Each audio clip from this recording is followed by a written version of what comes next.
nilinis ang templo. Ito po ang paglilinis ng templong ito. Ito po ay naglalarawan na dapat nililinis din po natin ang templo ng Diyos, which is yung katawan po natin.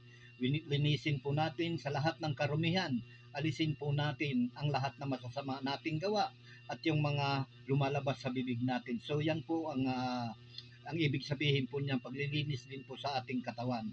Ang sabi dito ng Panginoong Hesus sa aklat ng Mateo chapter 21 verse 12 hanggang 17. Pumasok si Jesus sa templo. Ipinagtabuyan niyang palabas ang mga nagbibili at namimili roon, at ipinagtauban ang hapag ng mga mamimilit ng salapi, mamamalit ng salapi, brother. Yan, no? At ang upuan ng mga nagtitinda ng kalapati. Sinabi niya, nasasaad sa kasulatan, ang aking bahay ay tatawaging bahay panalanginan, ngunit ginawa ninyong pugad ng mga magnanakaw. May mga bulag at mga pilay na lumapit kay Jesus at kanyang pinagaling.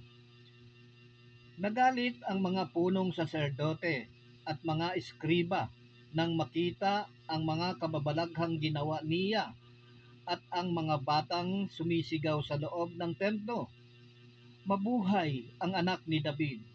At sinabi kay Jesus, naririnig mo ba ang sinasabi nila?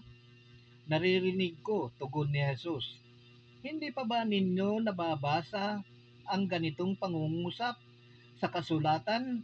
Mula sa bibig ng mga sanggol at mga pasusuhin ay pinapamutawi mo ang wagas na pagpuri. Umalis si Jesus at lumabas ng lungsod patungong Bitanya. Doon siya nagpalipas ng gabi. Yan po, brothers and sisters, ang mabuting balita ng Panginoong Hesus, ang mabuting balita ng kaligtasan. Purihin natin ang Diyos, purihin natin ang Panginoong Hesus.